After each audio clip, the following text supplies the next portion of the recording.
Back now with the story of a battle between the past and future in Dare County.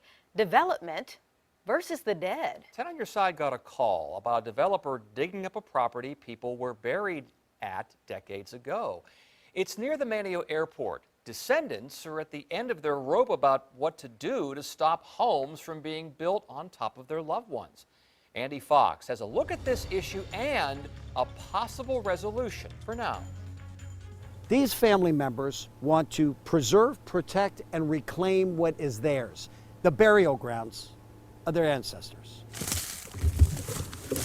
When I was a little boy, we used to cut a path right through here to go visit my grandmother and the other graves around here. These woods off Airport Road in Manteo, sacred ground for retired Marine Lenny Ferguson. I started seeing markers that had kids my age, like 9 years old, 10 years old, and I wanted to know what they died from.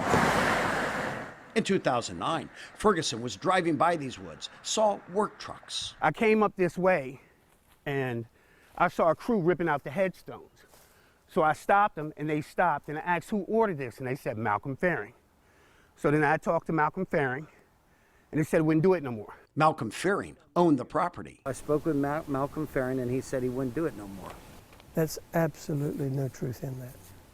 That's absolutely no truth. What we do know, in 2010, Fearing appeared in the local paper with Eugene Austin after preserving this African-American cemetery on adjacent property in 2009. You can see from one end to the other of where I saw grave sites. And what we know, at his own expense, Fearing restored and fenced in the graves to preserve local ancestral history. It's the last burial place of an individual, and that's sacred ground. The African-American families that came here first, this is where all our history is at. It was very common in Dare County. Not surprising, Amy Gamel lives across the street from Wanchese, North Carolina cemetery and co-wrote Sacred to Their Memory on Dare County cemeteries. No headstones or anything like that, but they remember there being headstones at one time, but they disappeared over time. How frequent is that? Did you find that? Very. Very. It is common in Manteo to find lone grave markers like this one. At Dare County Regional Airport, they've preserved this cemetery. On the tarmac, John Westcott's grave marker from the 1880s. Down the road, Eugene Austin's great-grandfather, Theodore Meekins, found in someone's yard. Not far away, headstones buried in ivy, lost souls. It's emotional. It is deep because it was going on then.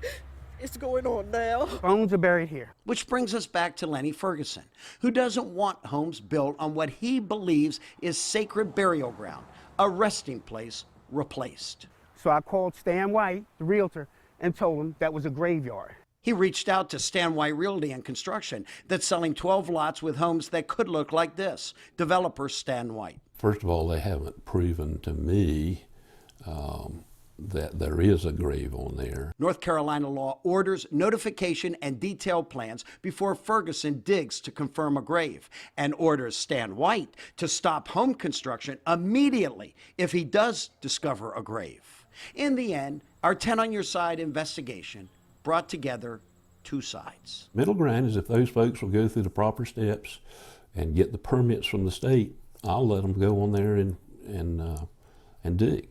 I feel like at least you've opened eyes, or we've got some attention to what we were trying to raise. In the end, they are defending what they think is theirs. In Manteo, Andy Fox, 10 on Your Side.